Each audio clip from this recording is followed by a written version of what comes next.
ஆண்டவருடைய ஆவி என்மேல் உள்ளது, ஏனெனில் அவர் எனக்கு அருள் பொழிவு செய்துள்ளார். ஏழைகளுக்கு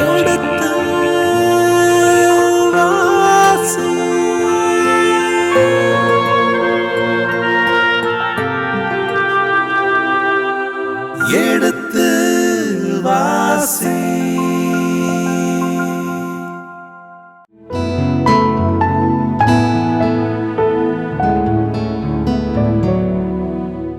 கடந்த பகுதியின் தொடர்ச்சியை இன்று தொடர்கின்றோம். வாருங்கள், இந்த நிகழ்ச்சியை நமக்காக விளக்கங்களோடு தெளிவுபடுத்த இருக்கின்றவர் தந்தை ரேமன் ஜோசப் அவர்களை வரவேற்போம். வணக்கம் தந்தையே. வணக்கம்.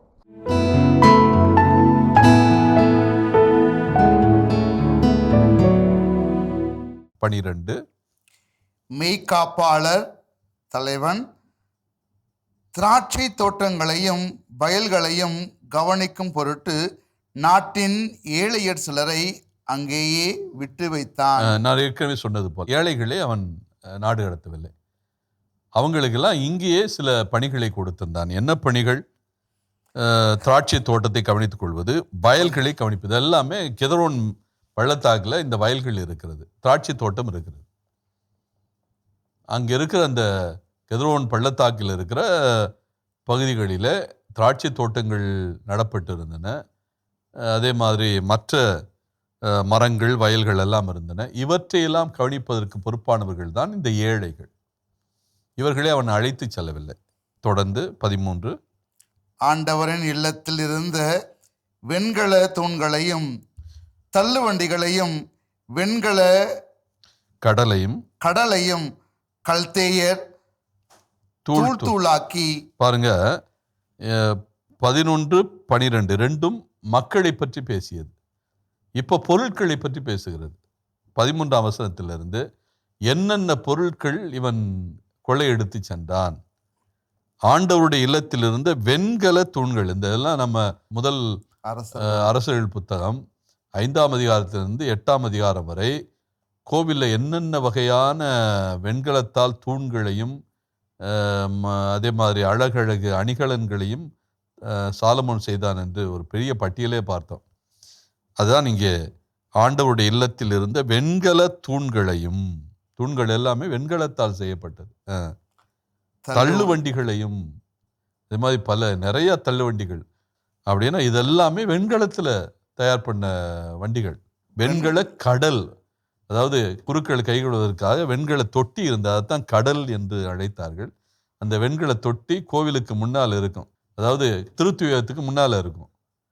அந்த திருத்துவத்துக்கு உள்ளே நுழைவதற்கு முன்னால் கைகளை கழுவிட்டு உள்ளே செல்ல வேண்டும். அதே மாதிரி பலி ஒப்பு கொடுப்பதற்கு முன்னால் குருக்கள் கைகளை கழுவ வேண்டும். அந்த கை கழுவுன்ற பகுதிக்கு பேர் என்ன? அந்த தொட்டிக்கு பேர் என்ன? வெண்கல கடல். அதுவும் வெண்கலத்தில், எல்லாமே வெண்கல காலம் தானே. இரும்பு பயன்பாடு அவர்களுக்கு அதிகமாக இல்லாத ஒரு காலகட்டம். இரும்பை பயன்படுத்தியவர்கள் அந்த காலகட்டத்தில் பிலிஸ்தியர்கள் மட்டும்தான். இவர்கள்ட்ட இருந்த வெண்கலம் மட்டும்தான் எல்லாவற்றுக்கும் பயன்பட்டது. வெண்கலம்தான் கவசங்களாக இருக்கும், வெண்கலம்தான் முகமூடிகளாக இருக்கும். போரிடுவதற்கு முன்னால் வெண்கலம்தான் இவர்களுக்கு இந்த பாதுகாப்பு கவசங்களாக இருக்கும். எனவே வெண்கலத்தினுடைய பயன்பாடு தான் அந்த காலத்தில் இருந்தது. குறிப்பிட்ட அந்த 600ஆம் ஆண்டு வரை வெண்கல பயன்பாடு தான் அதிகமாக இருந்தது. இரும்பு காலம் வந்துவிட்டால் கூட இரும்பை பயன்படுத்தக்கூடிய நிலையில் இவர்கள் இல்லை. அதிகமாக இரும்பும் கிடைக்கல, குறைவாகத்தான் இரும்பு கிடைத்தது. வெண்கலத்தை விட இரும்பு தான் அதிகமான விலை உள்ளதாக இருந்தது. வெண்கலம் கனமாக இருந்தாலும் வெண்கலத்தை எளிதாக உருக்கி விடலாம், ஆனால் இரும்பை எளிதாக உருக்க முடியாது. வெண்கலம் உருவதற்கும் இரும்பு உருவதற்கும் வேறு விதமான அந்த நெருப்பினுடைய அந்த தன்மை வேறு விதமாக இருக்கும். குறைவான வெப்ப நிலையில் வெண்கலத்தை உருக்கிடலாம், ஆனால் இரும்பை குறைவான வெப்பநிலையில் உருக்க முடியாது. அதனால் வேலைப்பழு அதில் தான் அதிகம். ஆனால் இரும்பை விட வெண்கலம் கனமானது. அதுதான் இங்கே உள்ள பிரச்சனையை. இப்போ போருக்கு செல்லுகின்ற போது கனமான வெண்கலத்தை போட்டு போகிறதுக்கும் மெல்லிய இரும்பை போட்டு கொண்டு போகிறதுக்கும் வேறுபாடு இருக்கிறது. இப்போ போர் வீரர்கள் வலிமையோடு இரும்பை வைத்துக்கொண்டு தாக்கலாம், வேகமாக போகலாம். ஆனால் வெண்கலத்தை மேலே போட்டுக்கிட்டு வேகமாக போக முடியாது. அதனால தான் இரும்பு பயன்பாடு வந்தபோது எல்லாருமே வெண்கலத்தை விட்டுட்டாங்க. இப்போ நாமளே எடுத்துக்கிறோமே, 60களில் 1960, 70களெலாம் வீடுகள் என்ன இருக்கும்? குடிப்பதற்கு வெண்கல டம்ளர், பயன்படுத்துவதற்கு உணவு உண்பதற்கு வெண்கல பிளேட்டு, பாத்திரங்கள், உணவு சமைப்பதற்கு எல்லாமே வெண்கலம், நெல் அவிப்பதற்கு வெண்கல பானை, தண்ணீர் பிடிப்பதற்கு வெண்கல பானை, எல்லாம் வெண்கலம் தான். எப்பொழுது எவர் சில்வர் வந்ததோ, ஏன் எவர் சில்வர் பார்ப்பதற்கு பளபளப்பாக இருக்கும், வெண்கலம் பார்ப்பதற்கு பளபளப்பாக இருக்கும். ஆனால் வெண்கலத்தை விட எது மிக எளிமையானது? Ever silver. கடமற்றது, தூக்கிட்டு போகிறது எளிமை. அதனால தான் வெண்கலத்தை விட்டு விட்டு எங்கே போனாங்க? எவர் சில்வருக்கு எல்லாரும் வந்தாங்க. எனவே எளிமையாக இருப்பதை மக்கள் தேடுவார்கள். அப்போ வெண்கலம் வந்தபோது, வெண்கலம் ஒரு கட்டத்தில் வந்தபோது, அதை தொடர்ந்து இரும்பு பயன்பாடு வந்தபோது மக்கள் வெண்கலத்தை விட்டு எதுக்கு போக ஆரம்பித்தாங்க? இரும்புக்கு போகாது. ஏன்னா இரும்பு கணமற்றது. வெண்கலத்தோடு இரும்பை நாம் தொடர்படுத்தி பார்க்கிற போது, ஒப்பீடு செய்கின்ற போது, இரும்பு அதிகமாக வெப்பம் தேவை என்றாலும் அது எளிமையாக இருந்தது. அதையும் நம்ம மனதில் வைத்துக்கொள்ள வேண்டும். எனவே தான் இங்கே வெண்கல தூண்களையும் தூள் தூளாக்கி, கல்தையை தூள் தூளாக்கி, சாலமோன் எல்லாத்தையும் பொருட்களாக மாற்றினா, இப்போ எல்லாத்தையும் தூள் தூளாக்குற. அப்படின்னா மீண்டும் அவர்கள் வெண்கலத்துக்கு உருக்கு ஆலையில் வைத்து அது பூரா உருக்கி இருக்கிறாங்க. வெண்கலத்தை பாபிலோனுக்கு கொண்டு சென்றனர். பாபிலோனுக்கு கொண்டு சென்றனர். அதனால பாபிலோனில் கட்டப்பட்ட அரண்மனைகள், ஈவன் மருதூக்கு கட்டப்பட்ட கோவில்கள், பாகாலுக்கு கட்டப்பட்ட கோவில்கள் எல்லாமே இங்கிருந்து கொண்டு செல்லப்பட்ட வெண்கலங்கள் தான். ஏன்னா பாபிலோனியர்களுடைய நியோ பாபிலோன் என்று அவர்களை அழைப்பார்கள். புதிய நவீன பாபிலோனியர்கள். பழைய பாபிலோனியர்கள் ஏறக்குறைய இந்த காலத்திலிருந்து 1500 ஆண்டுகளுக்கு முந்தையவர்கள். 2000 ஆண்டில் கிறிஸ்து பிறப்பதற்கு 2000 ஆண்டில் வாழ்ந்தவர்கள் தான் பழைய பாபிலோனியர்களும் பழைய அசீரியர்களும். இப்போ 700ஆம் ஆண்டிலிருந்து புதிய அசீரியர்கள் வந்தார்கள், அதாவது நவீன அசீரியர்கள். அந்த நவீன அசீரியர்களை வீழ்த்தி விட்டு இப்போ யார் வந்திருக்கிறார்? நவீன பாபிலோனியர்கள். இவர்களைத்தான் நியோ பாபிலோனியன்ஸ், நியோ அசீரியன்ஸ் என்று அழைப்பார்கள். நியோ என்றால் புதிய, அதுதான் நம்ம நவீன என்று அழைக்கிறோம். நவீன காலம், புதிய காலம். எனவே நவீன பபிலோனியர்கள் என்று இவர்களைத்தான் நாம் அழைக்கிறோம். இந்த நபபலசார், அவனுக்கு அடுத்து அவனுடைய மகன் நெபுகாத்நேசார், இவர்கள் தான் நவீன பாபிலோனியர்கள். எனவே இந்த நவீன பாபிலோனியர்கள் அங்கே கொண்டு போனாங்க பாபிலோனுக்கு 14 சாம்பல் சட்டிகள், அள்ளு கருவிகள், அணைப்பான்கள், தூப கலசங்கள், திருப்பணிக்கு பயன்படுத்தப்படும் வெண்கல பாத்திரங்கள் ஆகிய எல்லாவற்றையும் அவர்கள் கொண்டு போனார்கள். இதெல்லாம் இந்த 14ஆம் வசனத்தில் வருவதெல்லாமே குருக்கள் பயன்படுத்துகின்ற பொருட்கள். சாம்பல் சட்டிகள், அள்ளு கருவிகள், அணைப்பான்கள், நெருப்பு அணைக்கின்ற அல்லது ஒளியை அணைக்கின்ற அணைப்பான்கள், தூவ கலசங்கள், திருப்பணிக்கு பயன்படுத்தப்படும் வெண்கல பாத்திரங்கள் எல்லாவற்றையும் கொண்டு போனார்கள். எதையும் விட்டு வைக்கல. இதெல்லாம் கொண்டு போயிட்டு தான், எடுத்து வெளியே கொண்டு வந்த பிறகுதான் எதை கொளுத்துறான்? கோவிலை கொளுத்துறான், அரண்மனையை கொளுத்துறான். எல்லாத்தையும் வச்சு கொளுத்தலை. தனக்கு தேவையான எல்லா பொருட்களையும் வெளியே எடுத்து பாதுகாப்பாக வச்சுக்கிட்டு தான் கோவிலை கொளுத்துறான். தொடர்ந்து 15. மேலும் வெள்ளியிலான நெருப்பு சட்டிகளையும் பழி கிண்ணங்களையும் மெய்காப்பாளர் தலைவன் எடுத்து சென்றான். வெள்ளியிலான நெருப்பு சட்டிகளையும் பலி கிண்ணங்களையும் என்றால், நெருப்பு சட்டிகள் எதுக்கு தேவை? தூவக்கலசத்துக்கு. அதே மாதிரி பலிக்கிண்ணங்கள் தான் இரத்தத்தை ஊற்றி வைப்பதற்கு. இதெல்லாமே மெய்க்காவலர்கள், இதெல்லாமே வெண்கலத்தால் ஆனது, வெள்ளியால் ஆனது. இந்த வெள்ளியும் வெண்கலமும் பொன்னும் தான் அங்கே பயன்படுத்தப்பட்ட பொருட்கள். கோவிலிலும் அரண்மனையிலும் பயன்படுத்த பொருட்கள் 3 தான். ஒன்று வெண்கலம், இன்னொன்று வெள்ளி, இன்னொன்று பொன். எல்லாமே விலை மதிப்பற்ற பொருட்கள். முதல்ல பொண்ணு, அதுக்கடுத்து வெண்கலம், அதுக்கடுத்து வெள்ளி. இந்த 3ம் அந்த காலத்தில் மிக அரிதான பொருட்கள். அது பெரிய பெரிய இடங்களில் மட்டும்தான் இருக்கும், அரண்மனையில் இருக்கும், அதே மாதிரி கோவில்களில் இருக்கும். இவற்றை எல்லாவற்றையும் ஒன்று விடாமல் எடுத்து போனான். யாரு? மெய்க்காப்பாளன் தலைவன். 16. சாலமோன் ஆண்டவரின் இல்லத்திற்கென்று செய்திருந்த 2 தூண்கள், வெண்கல கடல், தள்ளுவண்டி ஆகியவற்றின் வெண்கலம் நிறுத்துமாளாது. எல்லாத்தையும் நிறுத்து கொண்டு போறான். நிறுத்தி பார்க்கிற போது அவனுக்கு காலையில் ஆரம்பித்த வேலை இரவு வரை செல்கிறதா. அதை நிறுத்தவே முடியலையாம். அந்த அளவுக்கு அந்த நிறுவை இருந்திருக்கிறது. கணக்கு வழக்கு இல்லாமல் நிறுவை போய்கொண்டே இருந்தது. அப்படின்னா எத்தனை கிலோக்களை அவங்க நிறுக்க வேண்டி இருந்தது. அந்த அளவுக்கு அவர்களுக்கு ஓய்ந்து போகிற அளவுக்கு அவர் நிறுத்தி பார்த்து கொண்டே இருந்தார்கள். அவ்வளவு பொன்னும் அவ்வளவு வெள்ளியும் அவ்வளவு வெண்கலமும் இருந்தது.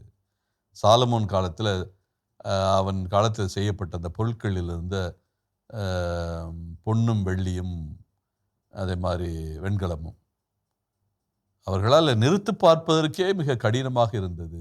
அந்த அளவுக்கு நீண்டு கொண்டே போனது நிறுத்து பார்க்கிற அந்த தொழில். முதல் தூண் உயரம் 18 முழம். அதன் உச்சியில் 3 முழ உயரமுள்ள வெண்கல போதிகை ஒன்று இருந்தது. ஒட்டுமொத்தமாக 18 முழத்தோடு 3 முழத்தை சேர்த்து எவ்வளவு? 21 முழத்துக்கு எல்லாமே அந்த வெண்கலத்தால் எல்லாமே செய்யப்படுது. தூணும் வெண்கலத்தில் இருக்கு, போதிகையும் வெண்கலத்தில் இருக்கு. அப்ப 21 நீளத்திற்கு ஒரு தூண். அப்படின்னா எத்தனை தூண்? தொடர்ந்து போதிகையை சுற்றிலும் வலை பின்னலும் மாதுளை பழம் வடிவங்களும் வெண்கலத்தில் செய்யப்பட்டிருந்தன. அந்த முழுவதுமாக மேலே இருக்கிற அந்த கலசம் போல இருக்கிற அந்த பகுதி போதிகையை, அதை சுற்றி வலைப்பின்னல் போல மாதுளம்பழ அளவுக்கு வடிவங்களும் வெண்கலத்தில் செய்யப்பட்டிருக்கிறது. 2ஆம் தூணும் அவ்வாறே வலைப்பின்னல் வேலைப்பாடு கொண்டிருந்தது. 2ஆம் தூணும் அவ்வாறே வலைப்பின்னல் வேலைப்பாடு கொண்டிருந்தது. அப்ப 2 தூண்களுமே 21 அடி உயரம் ஒவ்வொன்றும். அதில் பூரா வெண்கலமும் வெண்கலத்தில் இருக்கிற பல்வேறு அணிகலன்களும் இருந்தால் அது எந்த அளவுக்கு இருக்கும். அப்போ இந்த பகுதியில் 17ஆம் வசனம் வரை 2 வகையான நிலைகளில் அவர் நாடு கடத்தலை பேசுகிறார். முதலாவது மக்கள் எல்லாம் நாடு கடத்தப்படுகிறார்கள். 2வது பொருட்கள் எல்லாம் அவர்கள் சுரண்டி கொண்டு போகிறார்கள். கோவிலிலும் அரண்மனையிலும் இருக்கிறது. இப்ப 18 முதல் 21 எதை பற்றி பேசுகிறது? 18 முதல் 21. தலைமை குரு செராயாவையும் துணை குரு செப்பனியாவையும் வாயிற்காவலர் மூவரையும் மெய்க்காப்பாளர் தலைவன் சிறைப்பிடித்தான். ஆக குருக்களையும் விட்டு வைக்கவில்லை. மக்களையும் நாடு கடத்தினார்கள். கைவினைஞர்கள் அத்தனை பேரையும் நாடு கடத்தினார்கள். 2வது பொருட்களையும் எடுத்து சென்றார்கள். 11ஆம் வசனத்திலிருந்து 17ஆம் வசனம் வரை 2 வகையான நிலைகளில் இந்த நாடு கடத்தல் பற்றி பேசுகிறது. 11 முதல் 12 அந்த 2 வசனங்கள் மக்கள் யார் யார் நாடு கடத்தப்பட்டார்கள் என்கிற செய்தியை சொல்லுகிறது. ஏழைகள் தவிர மற்ற எல்லாரையும் நாடு கடத்துகிறான். 13லிருந்து 17ஆம் வசனம் வரை பொருட்கள் என்னென்ன கொண்டு போனா, வெண்கலம், பொன், வெள்ளி, அந்த பொருட்கள் எல்லாம் தூண்களிலிருந்து எல்லாவற்றையும் கழட்டிட்டு போனான், உடைத்து நொறுக்கிட்டு போனான். இப்போ 18லிருந்து யார் குருக்கள், யார் யார் ஆலயத்தில் பணியாளர்களாக இருந்தார்களோ அவர்களையும் விட்டு வைக்கவில்லை. தலைமை குரு சராயாவையும் துணை குரு செப்பனியாவையும் வாயிற்காவலர் மூவரையும். திருப்பாடல் 84 பேசுகிறது, ஆண்டவரே என்னை வாயில் காவலனாகவது இருக்க வையும். அந்த அளவுக்கு ஒரு முக்கியமான பணி கோவில் வாயில் காவலனாக இருக்கிறவன். வாயிற் காப்பவர்கள் மூவரையும் மெய்காப்பாளன் தலைவன் சிறைபிடித்தான். 19. போர் வீரர்களின் தலைமை அதிகாரியையும். ஆக குருக்கள் மட்டுமல்ல, கோவிலில் பணியாற்றுகிற மட்டுமல்ல, போர் வீரர்களின் தலைமை அதிகாரியையும். ஏற்கனவே படை வீரர்களோடு அரசன் வெளியேறினா அவனை பிடிச்சிட்டாங்க. இப்ப போர் வீரர்களின் தலைமை அதிகாரியையும், நகரில் இருந்த அரசவையோருள் 5 அந்த அரசபையில் இருந்த அலுவலர்கள் 5 பேர் எஞ்சி இருக்கிறார்கள், அவர்களையும் கைது செய்கிறான். 3. படை தேர்வு மற்றும் பயிற்சி அலுவலரின் செயலரையும். இந்த அளவுக்கு ஒரு விளக்கமான யார் யாரை கைது செய்திருக்கிறார்கள், யார் யார் பிடிபட்டு இருக்கிறார்கள் என்று ஒரு தெளிவான லிஸ்ட் இது. அந்த அளவுக்கு அவர்கள் பதிவு செய்திருக்கிறார்கள். யார் யார் நேபுகாத்நேசரால் கைது செய்யப்பட்டு நாடு கடத்தப்பட்டார்கள் என்கிற ஒரு நீண்ட ஒரு தயாரிப்பு வைத்திருக்கிறார்கள். அந்த அடிப்படையில் தான் அலுவலகரின் செயலரையும், நகருள் கண்ட பொதுமக்களுள் 60 பேரையும் அவன் நகரிலிருந்து கடத்தினான். ஆக இவ்வளவு பேரை அவன் கடத்தி சென்றிருக்கிறான். மெய்காவலர் தலைவன் தலைமை குரு சராயாவையும் துணை குரு சஃபனியாவையும், அதே மாதிரி வாயில் காக்கிறவர்கள் 3 அப்புறம் போர் வீரர்களின் தலைமை அதிகாரியும், நகரில் இருந்த அரசவையோருள் 5 பேரையும், படைத்தேர்வு மற்றும் பயிற்சி அலுவலகரின் செயலையும் என்று நகரில் யார் யாரை கண்டார்களோ அந்த 60க்கும் மேற்பட்ட மக்களையும் எல்லாரையும் அவன் கடத்தி சென்றான். 20ஆம் வசனம். மெய்காப்பாளர் தலைவன் நெபுசரத்தான் அவர்களை பிடித்து ரிப்லாவில் இருந்த பாபிலோனிய மன்னனிடம் கொண்டு சென்றான். ரிப்லாவில் தான் இந்த பாபிலோன் மன்னன் நேபுகாத்நேசர் இருக்கிறான். எருசலேமுக்கு வரல. அதாவது எருசலேம் முற்றுகையிடப்பட்டது என்றால் அரசன் முற்றுகையிடுவதில்லை, போர் வீரர்கள் முற்றுகையிடுவார்கள். அரசனிலிருந்து அவனுக்கு எல்லா செய்திகள் வரும். இப்படி மக்களை எல்லாம் நீ கவனிக்கணும், இந்த வழியாக உள்ளே நுழையணும், இது வழியாக யார் வந்தால் இப்படி சந்திக்கணும் என்கிற எல்லா செய்திகளுமே அரசனிடமிருந்து சேர்ந்துவிடும். அதன்படி படைத்தலைவன் நடந்து கொள்வான். எனவே படைத்தலைவன் தான் இங்கே பாதுகாப்பு கொடுப்பான். படைத்தலைவனுடைய தலைமையின் கீழ் தான் போர் வீரர்களும் செயல்படுவார்கள். மீண்டும் இந்த யார் யாரை கைது செய்கின்றானோ, நாடு கடத்தி கொண்டு போவானோ, எல்லாரும் யாருக்கு முன்னால் போவார்கள்? முதல்ல அரசனுக்கு முன்னால் போவார்கள். அதுதான் நடக்கிறது. அவன் ரிப்லாவில் இருக்கிறான். ரிப்லா என்பது நான் ஏற்கனவே சுட்டிக்காட்டியபடி சிரியாவில் இருக்கிற ஒரு நகர், கிளையாதுக்கு வடக்கே இருக்கிற பகுதி. அங்கே தான் கிளையாது என்பது யூதா வடநாடு தென்னாடு என்று வருகின்ற அந்த யோதானுக்கு அக்கறை பகுதியில் இருக்கிற பகுதி. இறைவாக்கினர் எலியா பிறந்த பகுதி.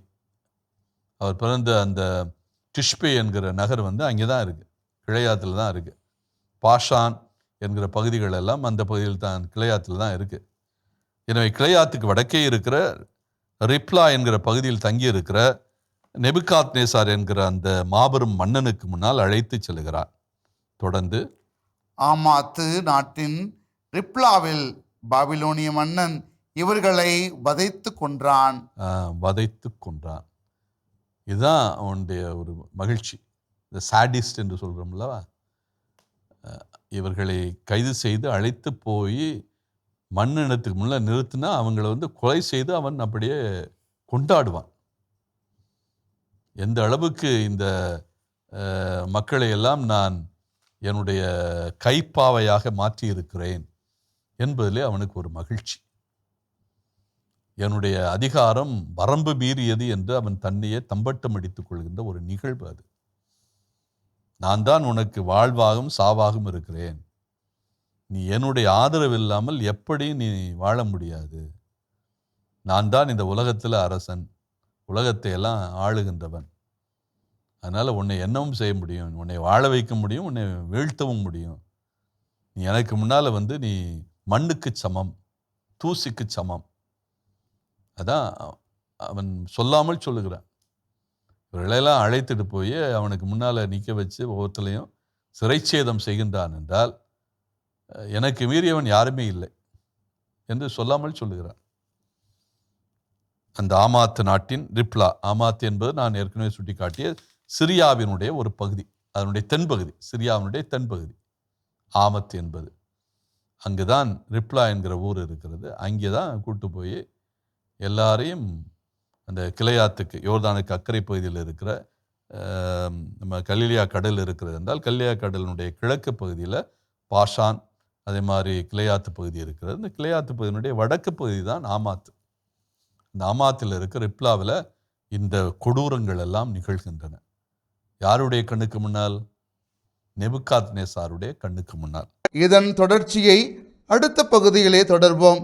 அதுவரை இணைந்திருங்கள். இயேசுவுக்கே புகழ், இயேசுவுக்கே நன்றி, மரியே வாழ்க. தங்கள் சொந்த நாட்டிலிருந்து கடத்தப்பட்டு, இப்போ கடத்தப்பட்டார்கள் என்பது மட்டுமல்ல, கடத்தப்பட்டு இந்த அளவுக்கு ஒரு கேவலப்படுத்தப்பட்டார்கள். போகிற வழியில் பாதி பேரை கொன்று குவிச்சிட்டான். எனவே கொன்று குவித்தது போக எஞ்சியவர்கள் தான் போய் சேர்ந்தார்கள் பாபிலோனிய பகுதிகளில். 25ஆம் அதிகாரத்தினுடைய 2ஆம் பெரும்பிரிவு பாபிலோனியருடைய ஆளுகையில் யூதாவும் எருசலேமும் என்கிற தலைப்பு. அதில் 3 குறும்பிரிவுகள் இருக்கிறது. கெதலியா ஆளுநராக வருதல் முதல் பிரிவு, 22 முதல் 24 வசனங்கள். கெதலியா கொலை செய்யப்படுதல் 25 முதல் 26. பாபிலோனில் யோயாக்கினுடைய நிலைமை 27 முதல் 30. இப்போ இந்த முதல் குறும்பிரிவு யூதாவின் ஆளுநனாக